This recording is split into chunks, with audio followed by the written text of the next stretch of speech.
In 2024, Iran's internet survived a 27-day total blackout. The rest of the country went dark, but the government's connection never wavered. While all external links were severed, domestic networks continued to operate normally. The state had successfully isolated itself from the global web while maintaining internal communication.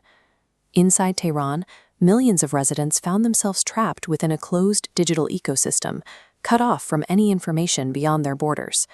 The month-long isolation served as a successful stress test for a closed system, proving the infrastructure could function as a silo.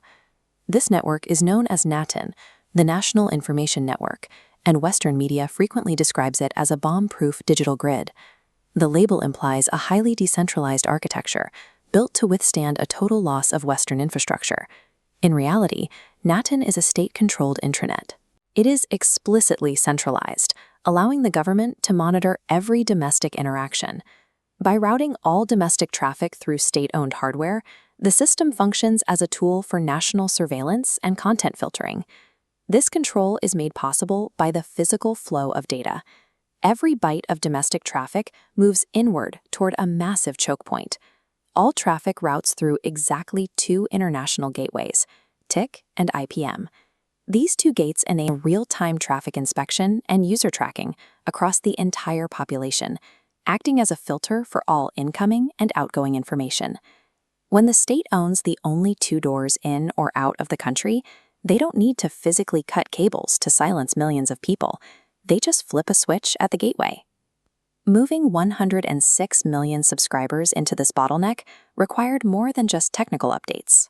This chart shows the dominance of three major mobile operators: MTN Irancell with 51% of the market, TCI at 38%, and Ritel at 6%.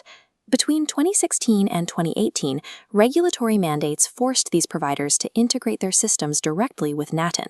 Non-compliance cost Irancell alone $12 million in 2022.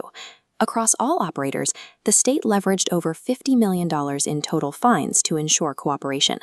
Infrastructure integration was a matter of state mandate, turning a commercial network into a national control mechanism. The consequences of this architecture were felt most sharply during the nationwide protests in 2022. In Tehran, one textile exporter lost 3 weeks of international orders simply because the gateway blocked WhatsApp nationwide. Because the network is centralized at the gateway, there was no warning, no appeal, and no technical workaround. In a system designed for total authority, everyday commerce is treated as an acceptable casualty. Modern businesses often replicate this same centralized logic in their own infrastructure. It starts with a total reliance on a single cloud provider, a single ISP, or one exclusive payment gateway. Efficiency is often confused for operational strength, hiding the risks of a streamlined system. Building on single points of failure creates invisible vulnerabilities that only reveal themselves once they break. Redundancy only works if both ends, the business and the customer, can actually use the alternative channel during a crisis.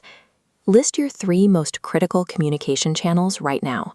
For each one, name an alternative your team could switch to within 24 hours. Write it down and test it once. The bomb-proof internet is a surveillance grid waiting for a command. If your infrastructure is not diversified, you are likely building your business on one too.